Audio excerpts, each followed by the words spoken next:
15 things your attorney will never tell you. Most attorneys are honest professionals, but rotten apples also exist in the legal industry. From ineptitude to overbilling, here are 15 dirty secrets deceitful lawyers will never share with you.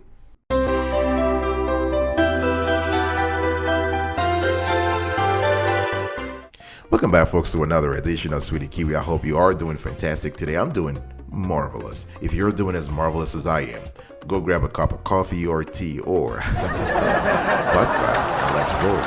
Today I want to talk to you about 15 things that your attorney will never tell you. Now, this is very important to put these things in perspective here, but you need to know. Number one, my fees are negotiable. One thing that you need to know is that all attorneys can negotiate their fees. The fact that he's charging you $300 an hour doesn't mean that this is the standard. If this is not something that you're comfortable, you're comfortable with when it comes to paying, talk to your attorney. All right, because most lawyers are still learning how to think about flat or project rate billing.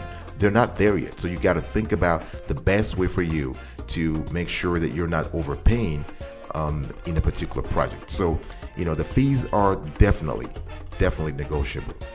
Another thing that the second thing is that your bill is just an estimate. Actually, it's more of a guesstimate. The next time you get a bill from your attorney, understand that this is not like, they've been actually, like he or she has been tracking all the hours and minutes he or she has been talking to you. It's more a guesstimate. So what I'm trying to say here is that you can actually ask questions. You can actually ask them to either reduce it or change the billing process. If you're paying your attorney on a project basis, this is better. But if you, usually attorneys bill clients in 6 minutes in intervals. All right. Now, this is not a level of precision that you should let anybody fool you with. But that's what the industry practice is. They bill you in 6 minute intervals. So the next time you get the bill, just know that your bill is just a guesstimate. Another thing that your attorney never tells you is that he or she doesn't know much about the law. Now, this is another thing. This is another myth that people have there by thinking, I'm getting a lawyer. I have an IP lawyer. He's going to help me with my traffic, with my car accident. No. Are you going to, let's say you had to undergo an open heart surgery. Would you want a pediatrician to do that? Of course no, right? So basically the same thing applies here. When it comes to law, just make sure you remember that, the attorney that you are hiring for your particular case should have acumen, experience in the particular case you are dealing with. Don't just, hire an attorney because he or she is just an attorney and, he can be able to help you. No, you want an expert. You want a specialist. Number 4, I am glad you never looked too closely at the expense report. Yes, of course. Attorneys are very happy when clients don't pay attention to their expense report. Think about it. I mean, if you were to start paying attention to the expense report, you would see some inconsistencies, and you might be tempted to negotiate or to discuss or to ask questions, and they don't want that. This is something attorneys don't want. So this is something you need to know, and he or she will never tell you. Number 5, I bill you every time I talk to you, even at the shopping mall. The next time you see your attorney at the shopping mall, if you discuss your particular case, know that he or she will charge you for it. All right. I mean, the thing is that it's just the nature of the business. They need to actually make some money. So, just make sure that the conversation, whenever the conversation covers your particular case, that conversation is billable. All right. So this is something you need to pay attention to. Another thing that a lot of people don't know, but they should be thinking about, is that if you exchange text messages or WhatsApp messages with your lawyer, those exchanges are also billable. Anytime your attorney allocates his or her time to you, he or she will charge you. All right. So I'm not just talking here about, sending emails or talking on the phone or talking face to face. I'm also talking about texting. All right, I'll be right back right after this. Do not go anywhere.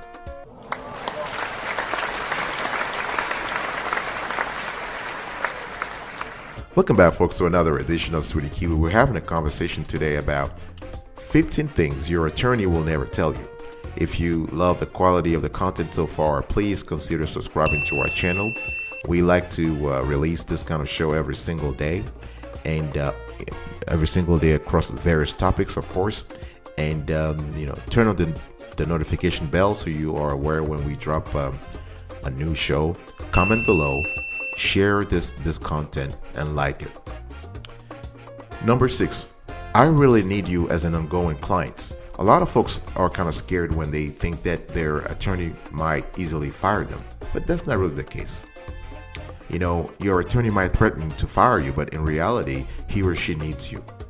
He or she wants you to be an ongoing client. Now, usually the threat comes when you don't pay them, or basically they say that you have to sign documents or you have to pay, otherwise they will not represent you any longer. Those things are just empty threats.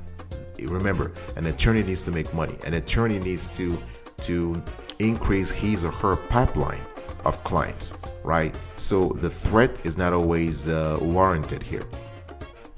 Number 7, I may not always refer you to the best lawyers. Now, there is a dirty secret in the legal industry where basically attorneys, they are only experts in specific niches, right? And sometimes they will refer a client to other attorneys who are more qualified in the client's area of need.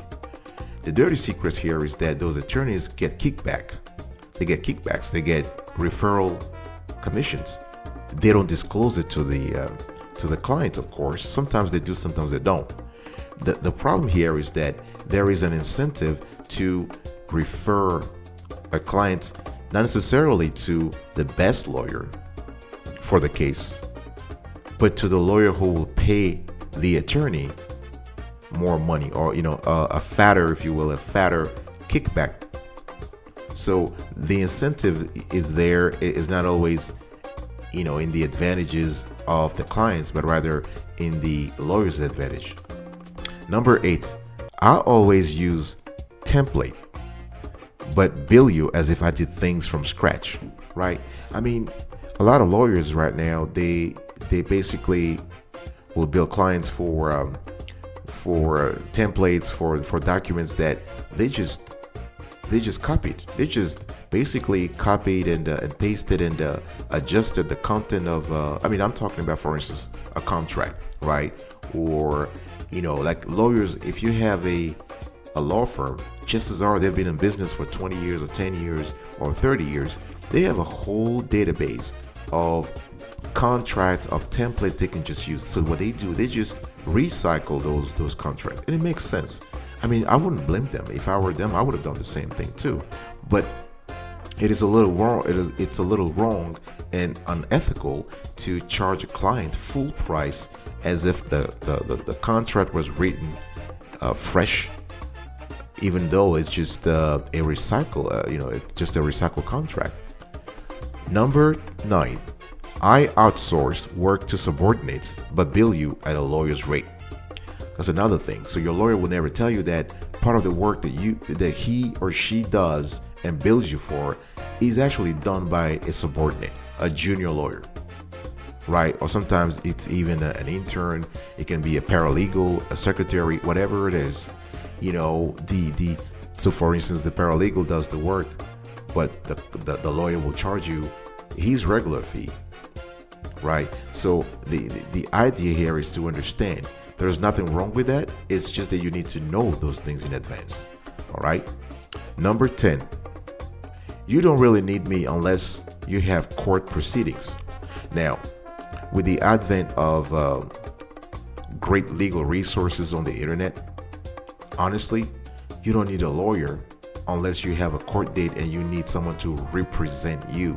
You have sites like LegalZoom, Nolo, FindLaw, and on those sites you can find free or at least cheap solutions for many common basic legal issues. All right, including templates for contracts. So you can get a contract template for $50 or $40, and that's way less rather than what a lawyer will charge you in 1 hour. At least from where I'm from, lawyers charge $250 an hour. So this is basically the things you need to know. I'll be right back right after this. Do not go anywhere.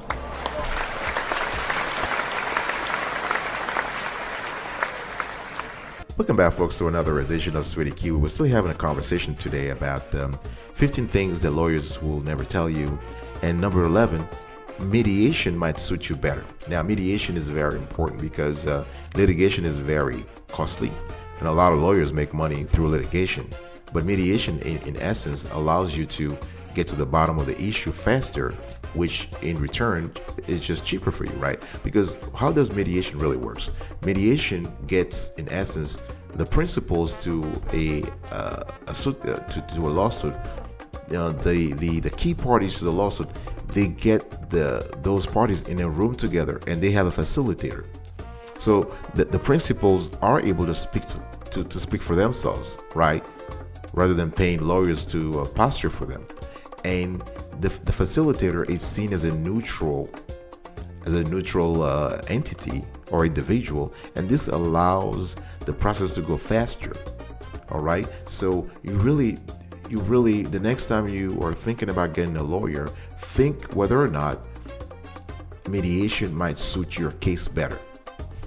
Number 12, my Ivy League credentials don't necessarily make me a great lawyer, right? A lot of attorneys like to say, well, I'm a Harvard Law graduate, or I'm a Yale Law graduate. Of course, I'm not saying that those schools are bad. Those schools are great institutions. They have produced, a fine crop of intellectual legal scholars.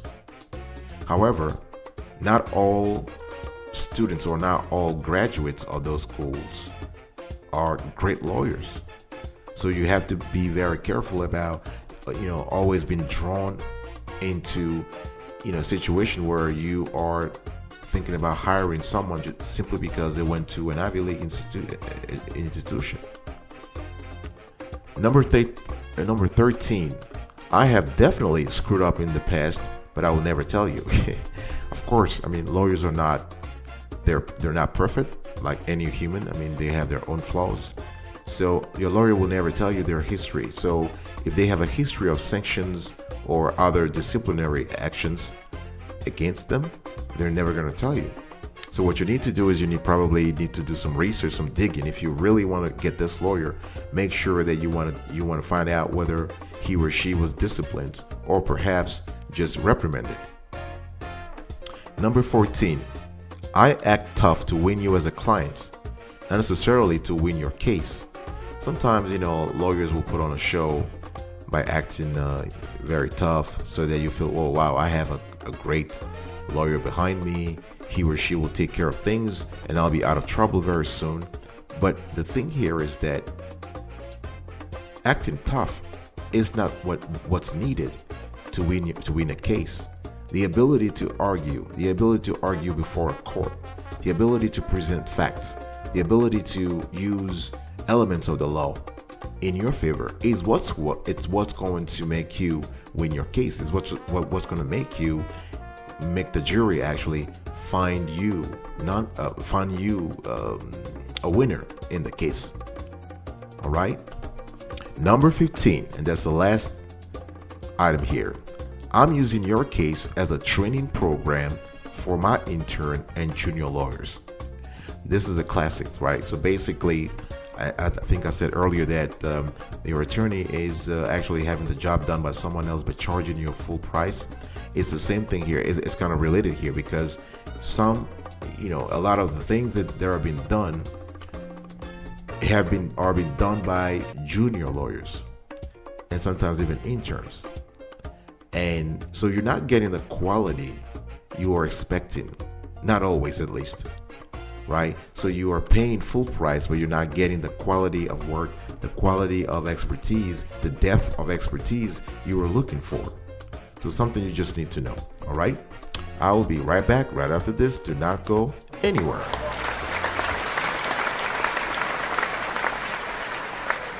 Welcome back, folks, to another edition of Sweetie Kiwi. I just want to wrap up today's conversation here, and just in case you just joined us, please consider subscribing to our channel. We are talking today about 15 things your attorney will never tell you. But remember, though, most lawyers are honest professionals, but rotten apples also exist in the legal industry. From ineptitude to overbilling, I've given you 15 dirty secrets deceitful attorneys will never share with you. Now, let me just quickly recap those things. My fees are negotiable. Your bill is just an estimate. I don't know much about the law. I'm glad you never looked too closely at the expense report. I bill you every time I talk to you, even at the shopping mall. I really need you as an ongoing client. I may not always refer you to the best lawyers.